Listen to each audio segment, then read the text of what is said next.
Assalamu alaikum and a very warm welcome to everyone joining us today. I'm Iramonir, Head of Walaikum CIT salam. Department at Government College of Technology for Women, Lytton Road, Lahore, and a PhD scholar with a strong interest in education, artificial intelligence, personal development, and lifelong learning.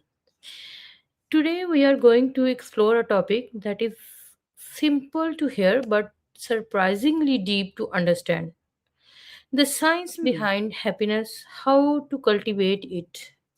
Happiness is something we all want, but have we ever stopped to ask what actually makes us happy?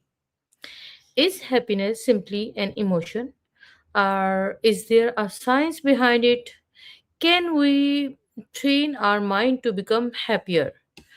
To explore these questions, I am delighted to have with me a very special guest, Dr. Sara Khan. Dr. Sara, it is pleasure to have you with us today. Welcome to our conversation. Dr. Sara, let's begin with the most basic question. What exactly is happiness from a scientific and psychological perspective? Is it simply a feeling of pleasure, or is there more to it? Hmm. Thank you, Iram. It's a pleasure to be here. So, scientifically and psychologically, happiness is more than just a fleeting pleasure. It's usually described as a combination of positive emotions, a sense of meaning, and fulfilling relationships. So, yes, the pleasurable part is there, but long term happiness tends to be more tied to meaning, purpose, and connection. Neuroscience points to chemicals like dopamine, serotonin, oxytocin, and endorphins. But the encouraging news is our daily habits like gratitude, nurturing relationships, exercise, good sleep can actually raise our baseline level of well being. So, happiness isn't a single emotion, it's more like a skill set we can intentionally cultivate. Beautiful explanation of happiness. Okay, we often hear people say, I will be happy when I achieve my goals, get a better job, earn more money, or become successful. How much of our happiness actually depends on external circumstances and how much we can influence ourselves? Hmm. Thank you, Iram. That's a really important question. Research suggests circumstances matter, but less than we think. Big changes like a new job or a raise often give a short burst of joy, but that tends to fade. Meanwhile, habits and mindset play a bigger role long term. Two people can go through the same situation and one feels content while the other one feels miserable. That's perspective. So, success can bring moments of pleasure, but practicing happiness along the way tends to make success more sustainable. In other words, don't wait to be happy. Start small now. Micro joys now build long term resilience.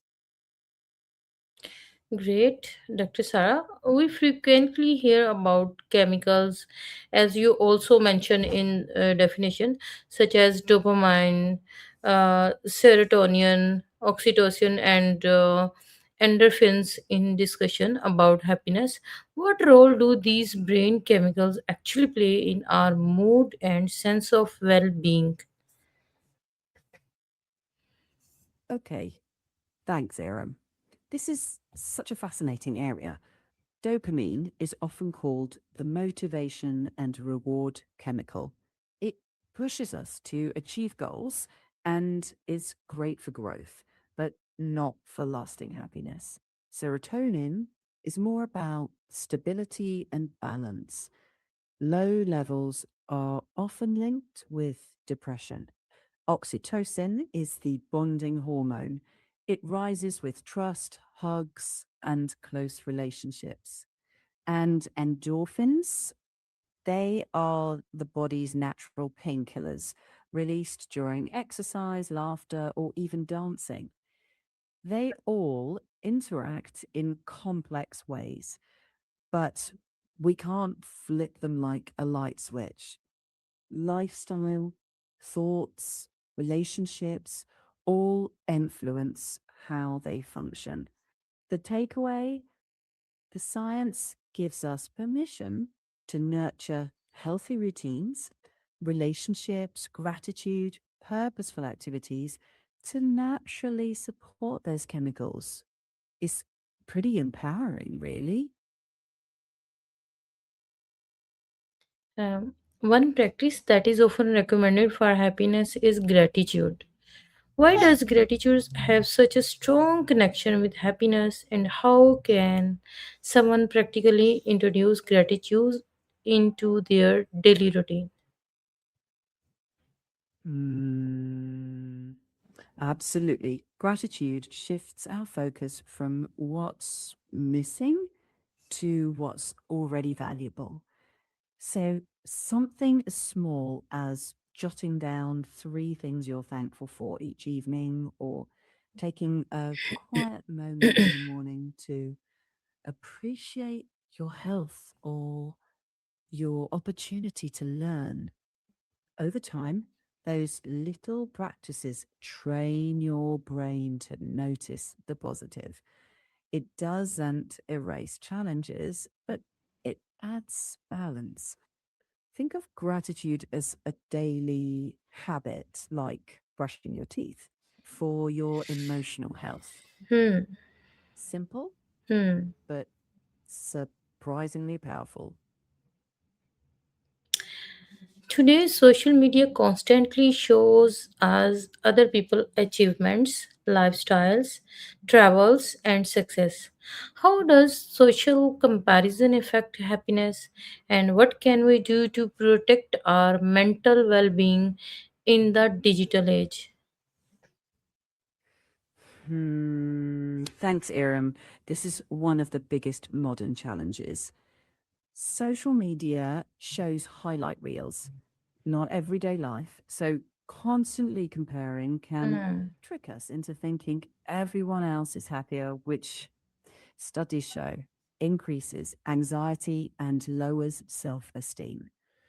One protective step is being mindful, limit scrolling, curate what you follow, and take breaks.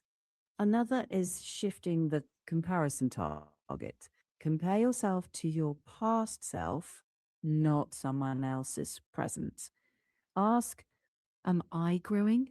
Am I learning? Am I moving in a direction I care about? And focus more on real life connections, conversations, learning something new, exercise, hobbies, things that nourish you beyond the screen. Remember, your worth isn't measured by likes or other people's achievements. It's about your growth, your relationships, and living by your values. Hmm. As an educator, I am particularly interested in this question. How can teachers, students create happier learning environment? Can happiness actually improve motivation, creativity, and learning? Hmm. Such an important question. Research shows that emotional well being and belonging are deeply connected. When students feel safe, encouraged, Thank you so much, Dr. Sara Khan, for sharing your valuable insights and helping us understand the science behind happiness. Today's conversation reminds us that happiness is not simple about having a perfect life. It is also about learning to appreciate uh, present moment. Building healthy relationship, taking care of minds, practicing gratitude, and developing a positive habit. Thank you so much. We will come again with new discussion. Allah Hafiz. Okay.